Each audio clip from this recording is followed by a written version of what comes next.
Hello student, how are you. Welcome back to online classes by Sunrise School. बेटा, आपका 7th class का जो lesson चल रहा था न्यू किंगडम एम्पायर का, उसमें हमने पढ़ा था अब तक कि कैसे प्रशासनिक जो कार्य थे उसमें चलते थे। उस समय के जो शासन थे हमने पढ़ा, भकुटी होती थी, भकुटी पर ग्रामपति होता था। ग्राम जो है सबसे छोटी यूनिट होती थी। कैसे वहाँ के लोग जो हैं अपने प्रशासन को चलाते थे। अब हम पढ़ेंगे सोशल लाइफ के बारे में, यानी लोगों का सामाजिक जीवन कैसा था। The caste system form the basis of social life during this period. ये कास्ट सिस्टम जो है, जातीय जो सिस्टम था वो बना हुआ था समाज के अंदर इस समय में भी। अलॉन्ग विद द ब्राह्मण्स, इसमें ब्राह्मण वर्ग होता था। पृष्ठ, इन्हें पुरोहित भी कहा जाता था। द राजपूत जो होते थे उन्हें क्षत्रिय कहा जाता था, यानी योद्धा होते थे ये।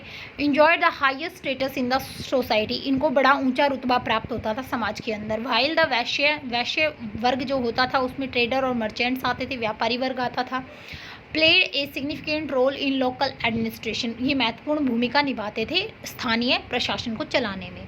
There was a decline in the position of women, इस समय में जो है महिलाओं की स्थिति बड़ी खराब होती जा रही थी, मतलब स्थिति गिरती जा रही। डिक्लाइन का मतलब होता है एक स्थिति का नीचे गिरना, स्थिति खराब होती जा रही थी। ड्यूरिंग दिस पीरियड, इस समय में सती एंड चाइल्ड मैरिज वर प्रैक्टाइज्ड, समाज के अंदर सती सिस्टम, बाल विवाह, ये जो है बहुत ज़्यादा फैला हुआ था।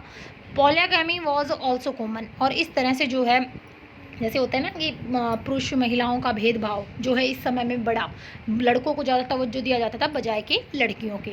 इकोनॉमी मतलब आर्थिक स्थिति कैसी थी।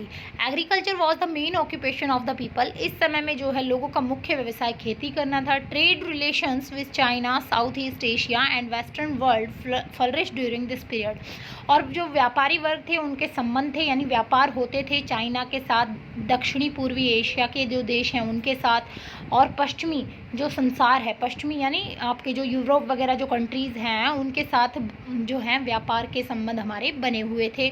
The main item of exports वर, जो मुख्यतः सामान जो हम बाहर बेचते थे वो थे हमारे स्पाइसेस, मसाले, टेक्सटाइल्स, कपड़े, और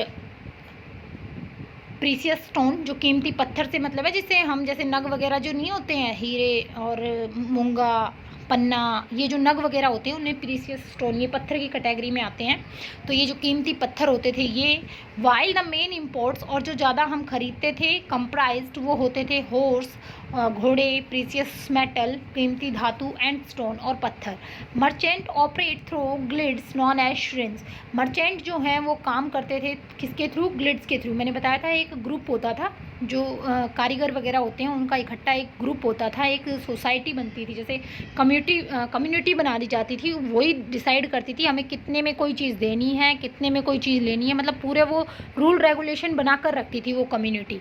तो वो उन्हें श्रिन कहा जाता था। The chief of the guilds called श्रिंटिन्स, और जो इनका चीफ होता था उसे श्रिंटिन कहा जाता था। Occupied important part in the city administration, उसका महत्वपूर्ण स्थान होता था शहर के प्रशासनिक कार्यों में।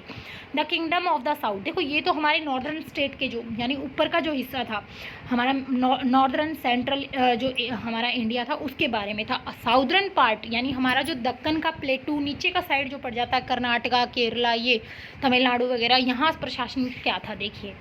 द चोला एडमिनिस्ट्रेशन, साउथ में जो है चोला का जो शासन है वो था।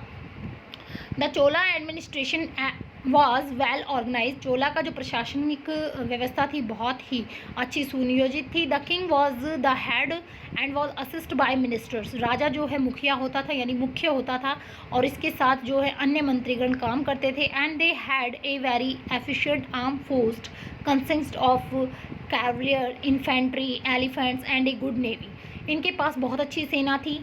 घुड़सेना यानी घोड़े पर जो लड़ते हैं घोड़े पर बैठकर, इन्फेंट्री मतलब जो पैदल सेना होती है, एलिफेंट जो हाथी रखते हैं, और इसके पास अच्छी नेवी भी थी यानी समुद्री मार्ग से भी लड़ने में ये सक्षम थे।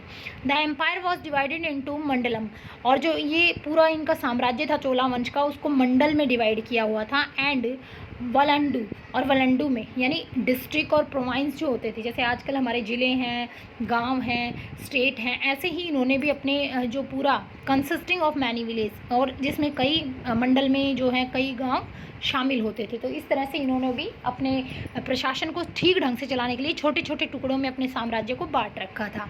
The administration was carried out by village assemblies called उर। जो प्रशासन है वो चलाया जाता था गांव की जो सभा होती थी जिसे कहा जाता था उर सभा एंड नागारम। उर कह सकते हो, सभा कह सकते हो, नागारम कह सकते हो। उर वॉज द विलेज असेंबली। उर जो होती थी वो गांव की सभा होती थी।